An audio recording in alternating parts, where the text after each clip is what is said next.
بسم اللہ الرحمن الرحیم۔ آج کی تلاوت کی ابتدا بحمدی تعالی سورہ یاسین سے کی جائے گی۔ ایسی بابرکت، عزت و احترام والی سورہ مبارکہ ہے جس کو قرآن پاک کا دل کہا جاتا ہے، اور یہ ایسی باعزت صورت ہے کہ اس کے ساتھ اس کی تلاوت کرنے والا بھی باعزت ہو جاتا ہے۔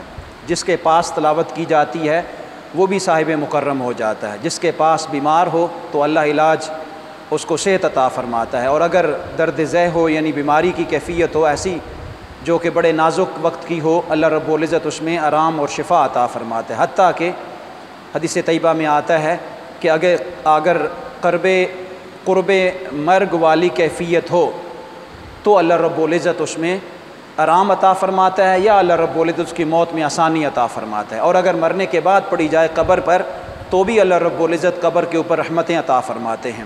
ہر لحاظ سے بڑی بابرکت سورہ مبارکہ ہے۔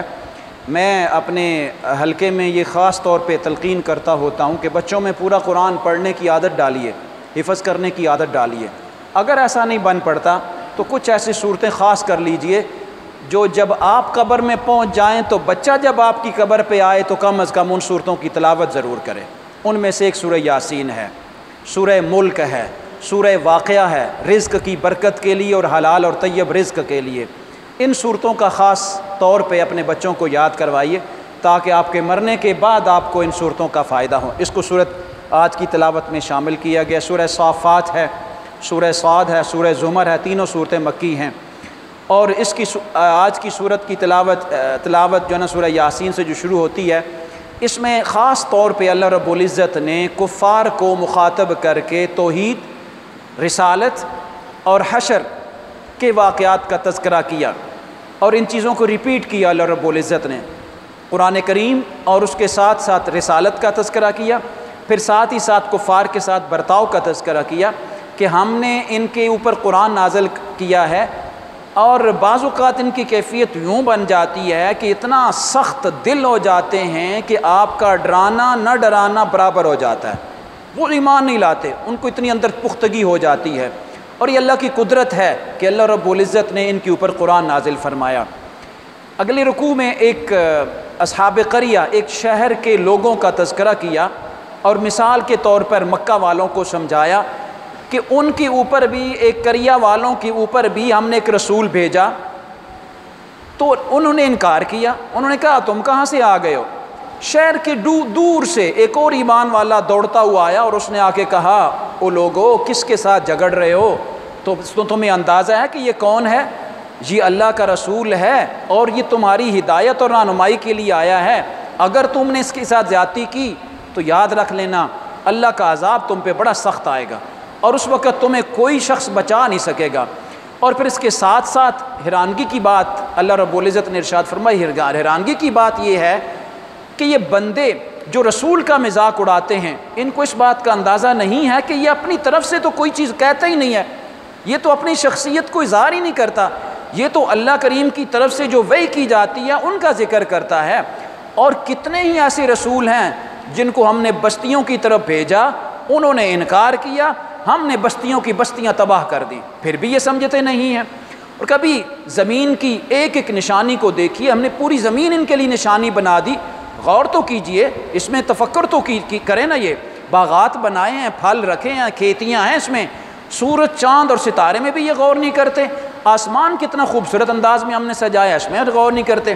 کشتیاں پہاڑوں کی طرح دریا میں چلتی ہیں، پھر ہواؤں کو ہم بھیجتے ہیں تاکہ وہ کشتیوں کو کناروں پہ لے جانے کے لیے چلیں، ان سے یہ فائدہ بھی اٹھاتے ہیں، پھر بھی نہیں مانگتے۔ اور پھر یاد کیجیے اس وقت کو جب اللہ رب العزت سور پھونکے گا، اور اس وقت زمین سے افسوس کرتے ہوئے یہ اٹھیں گے۔ جب زمین سے اٹھیں گے نا، کہیں گے کاش کہ ہم نے ان رسولوں کی بات مانی ہوتی جو ہمارے طرف بھیجے گئے ہیں۔ اور پھر ظلم اس وقت نہیں کیا جائے گا جب ان کو اٹھایا جائے گا، ان کو کھڑا کیا جائے گا اور پھر ان سے پوچھا جائے گا۔ اور پھر اصحاب الجنہ کے لیے اللہ رب العزت وہاں پہ جگہ سجائیں گے، جنت سجائی جائے گی، اور سجا کے جنت میں آرائش لگا کے ایک تکیوں کے پاس بٹھا کے پھر ان کے اوپر اللہ رب العزت اپنی سلامتی بھیجے گا، اور ارشاد فرمائے گا سلام قولا من رب الرحیم۔ اس لیے کہ انہوں نے دنیا میں رہ کر کے انہوں نے رسول کو مانا، اور اللہ رب العزت کے احکامات کے اوپر عمل کیا۔ ساتھ ہی دوسرا طبقہ بھی ہے جو مجرموں کا ہے، ان کو اکٹھا کیا جائے گا، ان کے منہ کے اوپر پٹی لگا دی جائے گی، مور لگا دی جائے گی، جسم کے اعضاء کو بند کر دیا جائے گا، پھر ان سے پوچھا جائے گا کہ تم کس کی اتباع کرتے تھے، کس نے تمہیں نہیں کہا تھا؟ وہ کہیں گے کہ اس شخص نے ہمیں کہا تھا۔ پھر اس دن کفار کے منہ پر مور لگا کے ان سے پوچھا جائے گا۔ اور ارشاد فرمایا طویل عمر کے باعث، یہ جو تمنا کرتے ہیں نا کہ ہمیں عمر لمبی مل جائے، اگر اللہ طویل عمر دے دے گا تو ان کے قوا تو کمزور ہو جائیں گے۔ اگر چھوٹی عمر میں یہ حق کو نہیں سمجھ سکے تو لمبی عمر لے کر کے جب قوا کمزور ہو جائیں گے یا کو کیسے سمجھیں گے؟ یہ عجیب بات ہے کہ اللہ رسول ان کے اوپر قرآن پڑھتا ہے اور یہ کہتے ہیں کہ یہ شعر ہے۔ پھر ان کو یہ بھی نہیں سمجھ آتی کہ جانوروں کو ہم نے ان کے تابعدار بنا دیا ہے۔ انسان کی حقیقت کیا ہے؟ ایک نطفے سے اس کو پیدا کیا اور پھر اس کو دوبارہ ہم نے اٹھایا، پھر بھی یہ تسلیم نہیں کرتا کہ اس کو دوبارہ کیسے اٹھایا جائے گا۔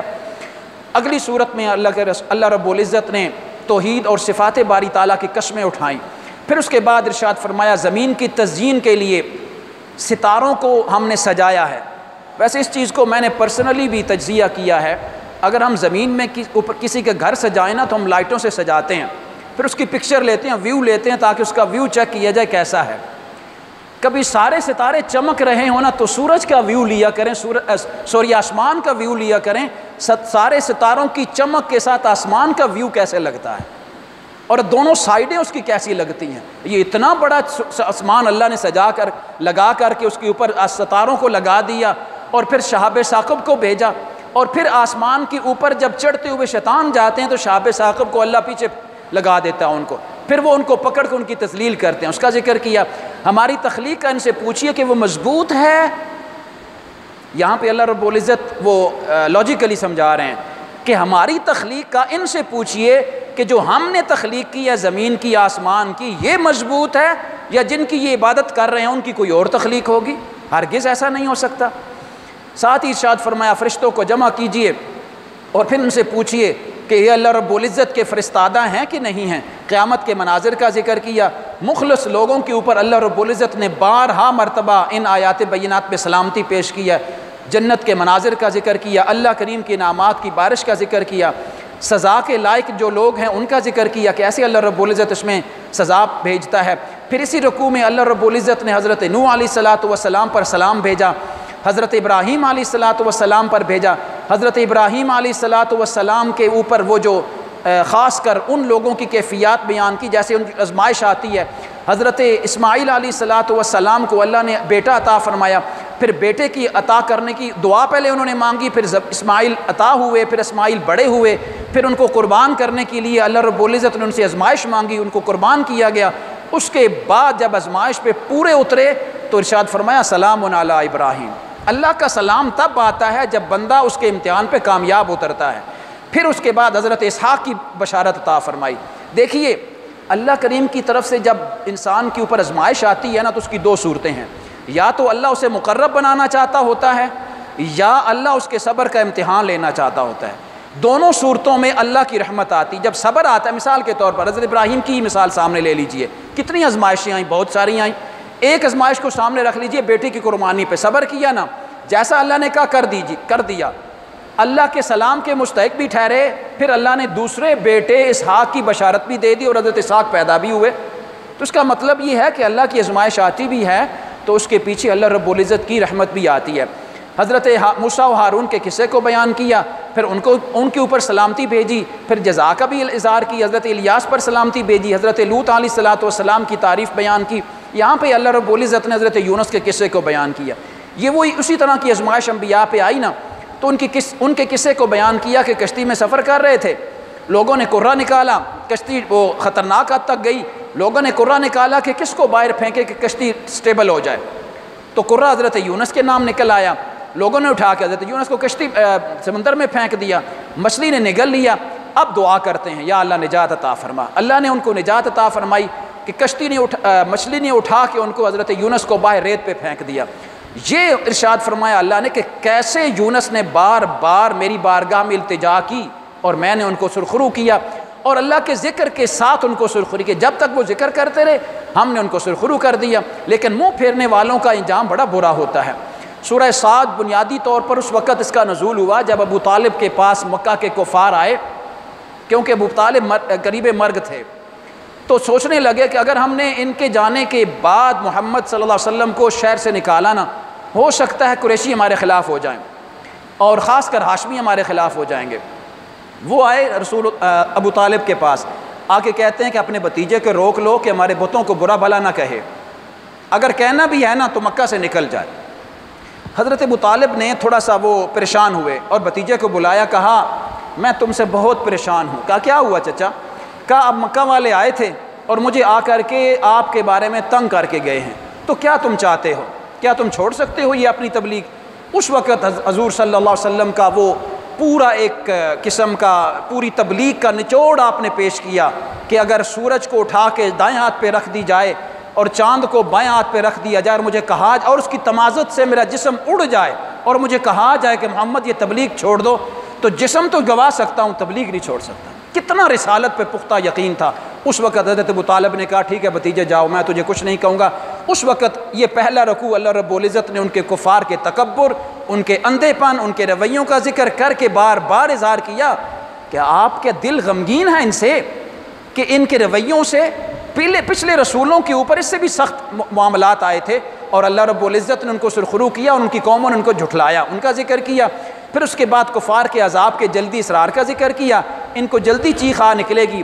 حضرت داؤد علیہ السلام کے واقعے کا تذکرہ کیا، کس طرح پرندوں کی تشبیہ کے ساتھ داؤد کی تشبیہ ملتی تھی، اس کا ذکر کیا۔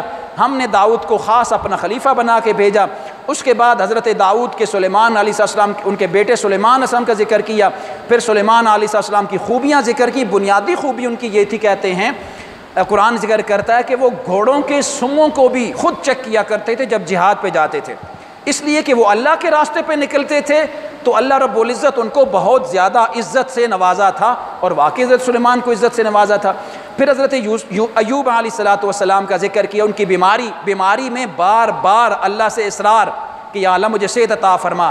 پھر اللہ نے صحت عطا فرمائی، کیسے معجزہ یہ دیا، کہا نیچے اپنا جو ہے نا وہ زمین، اپنا پاؤں کا حصہ نیچے والا زمین پہ مارو۔ انہوں نے زمین پہ مارا، ٹھنڈا پانی نکلا، پانی پیا بھی اور جسم کو دھویا بھی اس سے اللہ رب العزت نے ان کو صحت عطا کرنا شروع کر دی۔ پھر ان کے صبر اور صفات کا ذکر کیا گیا۔ حضور صلی اللہ علیہ وسلم کو آخری رکوع میں ڈرانے والا بنا کے بھیجا، نبی کی طرف جو وحی کی جاتی ہے ان کا ذکر کیا، انسان کی تخلیق ابلیس کا ذکر کیا۔ سورہ زمر کے تینوں رکوع میں اللہ رب العزت نے اپنی تخلیق، کائنات کی بکھری نشانیوں اور اس کے ساتھ ساتھ انسان کی بیچارگی کا ذکر کیا کہ انسان کتنا بیچارہ ہے، اس کے پاس اپنی تکلیف کو دور کرنے کی بھی طاقت نہیں ہے۔ جب تکلیف آتی ہے تو اللہ کو پکارتا ہے، اور جب ہماری خوشحالی اور بہتری اس تک پہنچ جاتی ہے تو اللہ کو بھول جاتا ہے، اس کا ذکر کیا۔ اسی طرح دوسرے رکوع میں ایک خاص بات کہ جب دین کے معاملے میں دین کے اوپر کوئی کام کرو تو ثابت قدم رہو، یہ نہیں کہ ایک دفعہ کر لیا 10 دفعہ چھوڑ دیا۔ ہماری کیفیت یہ آتی ہے، یہ رمضان آیا مثال کے طور پر، ہمیں عادت کے لیے اللہ رمضان عطا کرتا ہے کہ بندوں میں عادت ڈیویلپ ہو جائے۔ رمضان آتا ہے، پورے 11 مہینے ہم نمازوں کو بھول جاتے ہیں۔ کیا نمازیں صرف رمضان میں فرض کی گئی ہیں؟ ارشاد فرمایا مخلص اللہ الدین، خالصتاً، اخلاص کے ساتھ ثابت قدم ہو کر کے ڈٹ کے کھڑے رہنا اللہ کے راستے کے اوپر۔ پھر اللہ نے جس کے سینے کو اسلام کی روشنی دینا ہوتی ہے نا، اللہ اس کو کشادہ کر دیتا ہے اور اسلام اس کی طرف پھیل جاتا ہے، اور وہ کوشش کرتا ہے کہ میں پورا کا پورا اسلام میں داخل ہو جاؤں۔ اور اللہ کریم کی طرف سے جب بھی کوئی بات آتی ہے اپنے بندوں کی ہدایت کے لیے تو عمدہ بات ہوتی ہے، ہاں بندوں کے اوپر ہے کہ وہ عمدہ بات کو تسلیم کریں، اڈاپٹ کریں یا نہ کریں، یہ ان کی مرضی ہے۔ اللہ رب العزت ان کی طرف وہی کرتا رہتا ہے ان کی ہدایت کے لیے، تاکہ وہ راہ ہدایت اختیار کرتے رہیں۔ دعا ہے اللہ کریم عمل کی توفیق عطا۔